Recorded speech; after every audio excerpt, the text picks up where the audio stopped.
Olá, sejam bem-vindos, bem-vindas ao Entre Elas.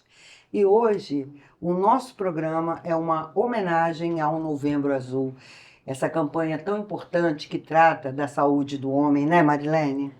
O programa nosso é direcionado, em geral, para as mulheres, mas também para os homens. E esse programa de hoje é especial para os homens. E também para as mulheres, porque quem controla a saúde dos homens são as mulheres, né, Mas não Regina? é? Que coisa! A gente recebe aqui o Ah, Dr. Guilherme Abib, ele vai conversar com a gente sobre a área dele, que é urologia. Ele atende no Hospital Evangélico, nosso grande parceiro aqui do Entre Elas. Bem-vindo, doutor, tudo bem? Tudo ótimo, muito obrigado pela oportunidade. Estar falando desse tema tão importante no mês de novembro, né? Sim. Apesar da saúde da próstata e do homem, a gente tem que valorizar no ano inteiro, mas esse mês de novembro realmente foi uma campanha que surgiu na Holanda em Ia 2003. te perguntar isso, como é que surge esse negócio aí? Vamos A lá. primeira campanha de muita importância foi o Outubro Rosa, né? Sim, claro. E é bem antiga já, e em busca desses homens, dos homens que acabavam não se tratando. Na Holanda, em 2003, houve essa tendência em fazer essa campanha, e ela se popularizou, virou mundial e foi um ícone aí realmente Sim. nesse mês de novembro. Tem muitas campanhas em relação a essas cores, né? Isso é de muita importância, mas hoje em dia realmente o Outubro Rosa e o Novembro Azul, para tratar tanto o câncer de mama quanto próstata, realmente tem uma importância muito grande, assim como as outras também. Como é a incidência do câncer de próstata ainda no Brasil, no caso? Na verdade, tirando o câncer de pele não melanoma, o câncer de próstata é o que mais acomete homens, né? Em média, o INCA, ele tem uma prevalência aí de 67 mil novos casos por ano. Meu Deus, é muita gente. muita gente mesmo. 67 Ou mil. melhor, muitos homens. Muitos Uhum. homens. E assim, a campanha vem para elucidar realmente a grande dúvida dos homens e até, conforme a Mariane falou, em relação a orientar a mulher, porque realmente a mulher é quem leva o homem, que fica entre aspas, No no pé. pé deles, e que realmente você vê a nível de consultório, diariamente, que se não fossem muitas mulheres, metade dos homens praticamente não iriam. E ainda tem um certo tabu disso daí, cada vez menos, né? Isso tem ficado mais vamos normalizar, principalmente por conta dessas campanhas mesmo no dia a dia. Os homens têm muito medo do exame, né, Tem. doutor? Tem um homem que fala que se procurar, acha. Para que eu vou procurar? Nossa, o exame ginecológico de uma mulher também é muito desconfortável. No Sim. entanto, a gente tem noção que tem que fazer, né? Eu acho que a mulher, assim, uma justificativa que eu penso é que praticamente do início da vida menstrual, a Aham. mulher já vai ao ginecologista, então já fica uma coisa bem corriqueira, Uhum. bem rotineira para ela. Enquanto o homem, geralmente, às vezes é 40, 45, 50 anos que tem que começar a pensar só na próstata.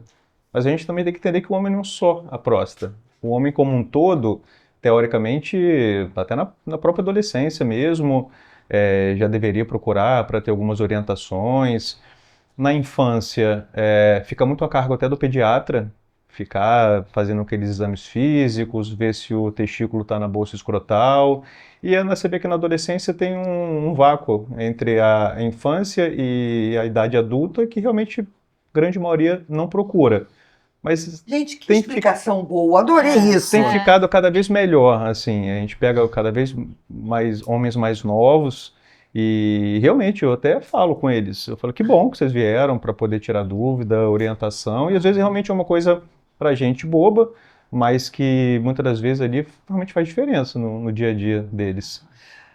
Doutor, onde se localiza exatamente a próstata e como o homem percebe que está com problema na próstata? Então, a gente tem esse Quero osso, saber se vocês já fizeram o exame, vocês aqui da técnica. são novos. Aposto que ninguém fez. Vamos lá, A doutor. próstata, na verdade, ele fica abaixo do osso do púbis, ele fica abaixo da bexiga e em cima da parte final do intestino, que no caso é o reto. Ele tem a função de produzir o sêmen, né? Sim, Que ele não produz o espermatozoide, que é a nível de testículo, só que o espermatozoide se junta a esse líquido, que é produzido pela próstata, né? e que a grande função dela é formar esse líquido, a viscosidade, para poder ter a fecundidade, né? Uhum. Ter isso daí. A próstata, na verdade, ela é o tamanho de uma noze do limão galego, que eu brinco, geralmente 20 gramas, e isso fica até mais ou menos 50, 55 anos. A partir dessa idade, começa, geralmente, um crescimento da glândula. E isso pode gerar sintomas. Esse crescimento é normal. Completamente normal. Tanto que o nome é hiperplasia prostática benigna. Aham. Daí E o por que nome que já diz. cresce? É uma reação do corpo humano. Exatamente. Tá. E isso pode gerar alguns sintomas urinários, principalmente alguma dificuldade para urinar, uma urina um pouco mais presa, o paciente ficar com uma urgência urinária, ter que parar a todo momento para poder urinar, acorda muito de noite. E que bom que tem esses sintomas, porque são eles, na verdade, que geram o primeiro alerta para o paciente ir ao urologista e lá a gente começar todas essas orientações, porque quantos pacientes de 60 e poucos anos, quando você vai atender, nunca fez rotina de próstata?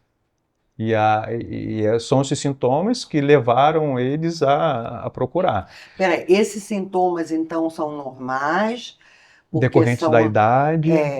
Recorrente da idade e do aumento da próstata. O câncer. Mas dá para amenizar esses sintomas? Assim, o homem não tem câncer, mas está urinando demais, está desconfortável. Sim. Dá para amenizar? Existe medicação para isso hoje em dia, Sim. né? Medicação com bastante efeito colateral. Exatamente. Dependendo do tamanho da próstata, tem que associar uma ou duas medicações. Então, quando você usa uma segunda medicação, pode ter alguns efeitos realmente colaterais. Porque assim, o câncer de próstata em si, ele não gera sintoma.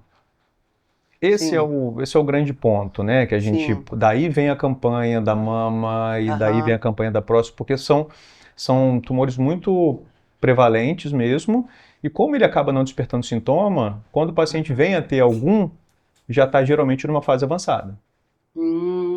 Por quê? Porque você tem toda já uma destruição da glândula, vai atrapalhar o paciente a urinar também, pode haver sangramento, e aí o paciente às vezes procura achando que possa também ser um sintoma da hiperplasia prostática benigna, só que muitas vezes a gente pode também estar falando de um tumor avançado que estruturalmente já modificou a glândula e atrapalha também a urinar. Então assim, mas a ênfase nessas campanhas é estimular desde o início a gente fazer essa investigação para poder diagnosticar um câncer numa fase inicial. Esse início é o quê? Aos 50 anos? Isso que eu ia perguntar, que idade? Isso é variável, depende da raça. O negro tem maior acometimento do que o homem branco, né? E quem tem história familiar também positiva tem um risco maior.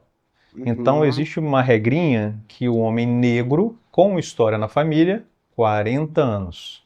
Tá. O homem negro sem história familiar, 45. O homem branco sem história familiar pode até começar com 50, mas geralmente eu puxo para 45 e oriento começar com 45. E o homem branco com história familiar, 45. Mas na verdade, qual é a idade normal? Passando a régua mesmo, falando, brincando, 45 anos. Só se for negro com história familiar, 40. Ou algum parente que tenha tido um câncer de próstata abaixo dos 50 anos. Aí a gente recomenda começar com 40 anos. Então, de uma maneira geral, 45. Negro com história familiar, 40 anos. Por que os homens têm tanto medo desse exame? É questão de masculinidade? É uma questão de... Preconceito. Se eu mexer na minha próstata, eu vou me tornar impotente? Por quê?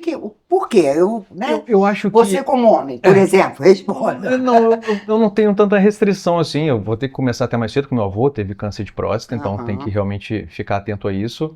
Eu vejo muito o ambiente de trabalho, discussões que eles têm, são um pouco negativas.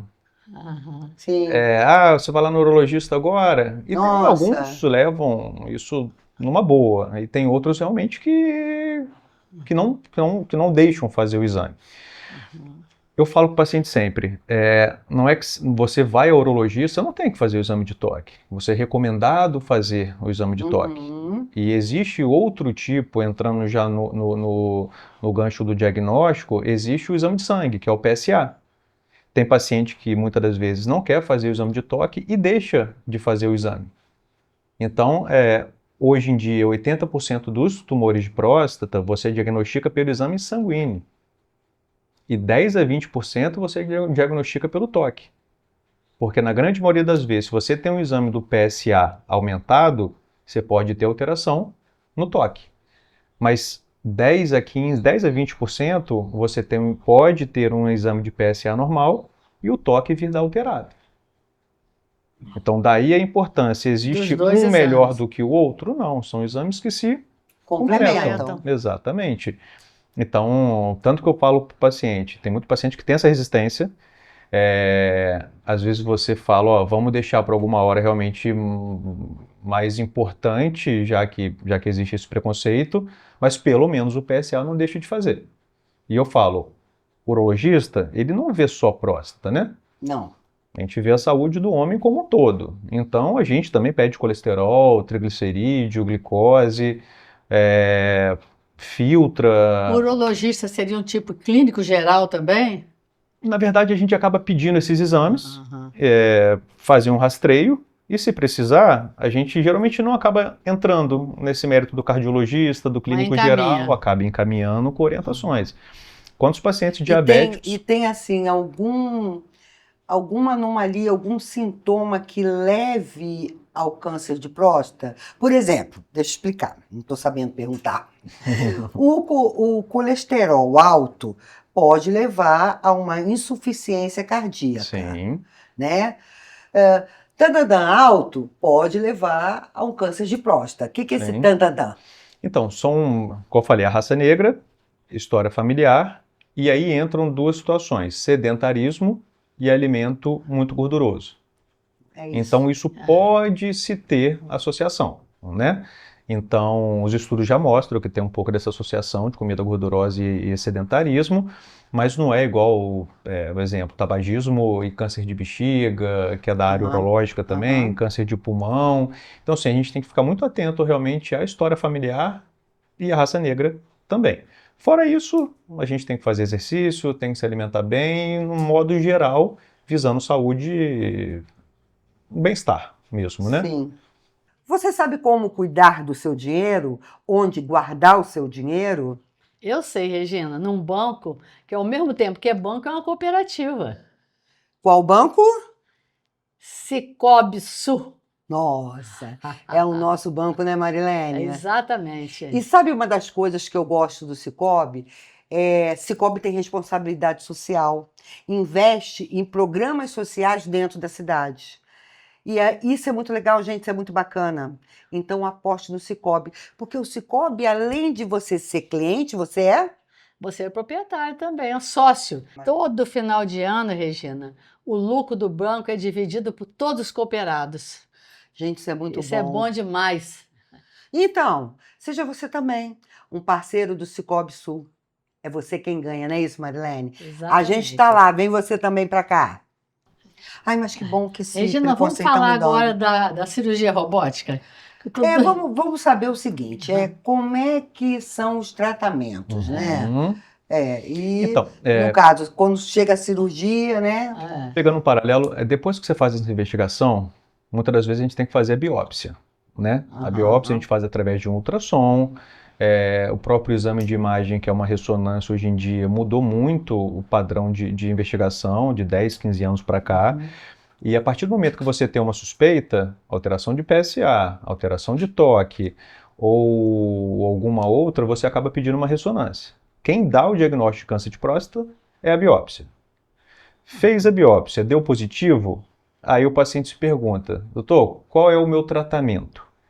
Aí entra o Novembro Azul também, porque a primeira coisa que a gente tem que falar, a gente vai balizar o tratamento de acordo com a época que você pegou o tumor. Se você já pegou um câncer de próstata mais avançado, às vezes você não pode operar. Dependendo da idade, a gente evita cirurgia por conta de riscos de incontinência também. Então, assim, Por isso que vem essas campanhas realmente para poder a gente sempre tentar pegar isso na fase inicial, porque realmente diagnosticou um câncer, tratou, que a gente vai falar de tratamento agora, via cirurgia, radioterapia ou algum outro bloqueio o paciente geralmente consegue ter uma sobrevida enorme. Então, Sim. diferente do paciente que diagnostica numa fase um pouco mais avançada e que realmente aí a gente está falando de tratamentos com um pouco mais de sequela e que pode diminuir a qualidade de vida realmente. Hoje em dia, a gente não pode nunca falar o melhor, né? Porque isso depende de quem sempre está fazendo. A cirurgia, quando o paciente tem condições físicas para poder operar, é realmente o melhor tratamento que se tem. A robótica chegou, vamos lá, tem uns 20 anos aqui no Brasil, 15, 20 anos por E aí. chegou para revolucionar, né? Impressionante. Realmente, no começo, você ficava um pouco reticente em relação à qualidade, porque todo mundo está aprendendo a fazer. Então, às vezes, o resultado não fosse tão bom quanto os estudos mostrassem, Sim. mas na prática, no dia a dia, todo mundo aperfeiçoando a técnica, sabendo dominar mesmo o robô, realmente o resultado é ótimo, né? A cirurgia convencional, que é a cirurgia aberta, tem ótimos resultados também, na mão de quem sabe fazer. A laparoscopia também tem ótimo resultado, mas o robô realmente você vê uma melhora justificável. E principalmente em que eu falo? Na continência da urina. Existe um problema, entre aspas, que quando você opera, você pode ter uma complicação de ficar perdendo urina. E isso realmente atrapalha bastante a qualidade de vida do paciente. Então, o robô, quando você opera, você consegue ter uma dissecção muito mais minuciosa, detalhada, ela aumenta a sua visão em torno de 20 vezes ali dentro do abdômen. Então, você consegue, e realmente, como a próstata é no oco pélvico, que a gente fala, atrás do osso, operar ali com a câmera te dá realmente uma destreza incrível. Então, assim, lógico que também tem a parte da potência sexual, que isso aí também é muito importante. E o resultado oncológico do câncer, eu vou te falar que é praticamente o mesmo entre as técnicas, tá? Mas o resultado funcional, tanto de continência urinária e também se cada vez mais mostrando da potência sexual, isso realmente tem trazido muito benefício aos pacientes. Você faz essa cirurgia, doutor? Fazemos. Conta aí pra gente como é que é. Tudo que vai saber. O Hospital Evangélico, Conta aí. o Hospital Evangélico entrou com esse projeto no final do ano passado, né? Comprando a plataforma Versus. E a gente fez um treinamento aí de outubro até mais ou menos fevereiro, e aí a primeira cirurgia foi em fevereiro desse ano. O Hospital Evangélico pioneiro nisso aqui realmente no sul do estado, abrindo as portas até para paciente do SUS podendo operar nesse início, né? A gente estava operando bastante caso e realmente o resultado assim é muito animador. Isso comporta a urologia, a cirurgia do aparelho digestivo, tem a ginecologia também, muito com endometriose. Então, assim, tem se difundido cada vez mais essa ideia. Realmente, o que esbarra um pouco é custo, né? O robô, a cirurgia robótica ainda não está no rol da ANS, então ele não é coberto pelo plano de saúde ainda, porque tem políticas cada vez mais incentivadoras aí de implementar essa técnica. E aí eu acho que aí vai ficar uma coisa muito difundida, né? Com muito bons resultados realmente. Gente, show, né? Evangélico dá show, não dá? Dá show. A gente fica feliz. E realmente é uma coisa assim que você anima, né? Porque a hora que enquanto você não está fazendo a cirurgia, você não consegue sentir realmente o acompanhamento do pós-operatório, como o paciente fica. Sim. E quando você leva para a prática, realmente dá uma diferença boa. A recuperação parece que é muito rápida, né? A recuperação da laparoscopia também, que é aquelas do furinho, já veio revolucionar isso daí, né? E o robô ainda mais, porque a recuperação, antigamente o paciente ficava 2, 3 dias internado, hoje em dia, com 24 horas, você dá alta para o paciente. Gente, impressionante. É, Impressionante. Doutor, eu só queria, assim, por curiosidade, quantos casos são diagnosticados mensalmente com câncer de próstata? Assim, um índice, um chute? é porque, na verdade, eu trabalho na rede privada e na rede pública, né? Sim, Como eu trabalho no Hospital Evangélico, é referência de oncologia, a gente sim. pega muito paciente aqui do sul do estado. Então, realmente, eu atendo, em média, uns 5, 6 pacientes por mês disso Nossa. daí.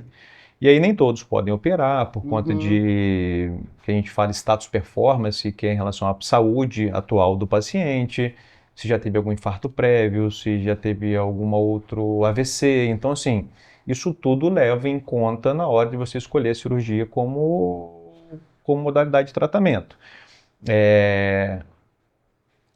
Hoje em dia, a gente opera paciente de 70, 75 anos.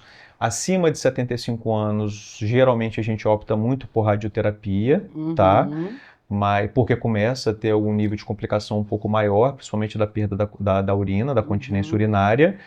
Mas já vi paciente de 80 anos, muito rígido, muito bem de saúde, optando pelo tratamento. Quando você diagnostica, você tem que botar o paciente também Uhum.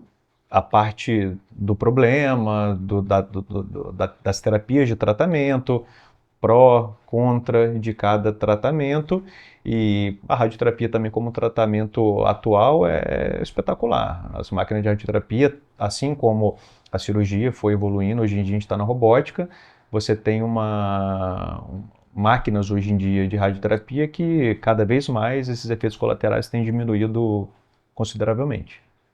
Nossa, que bacana. Temos que ir para as considerações finais. Ai, que coisa. Estava gostando tanto desse papo.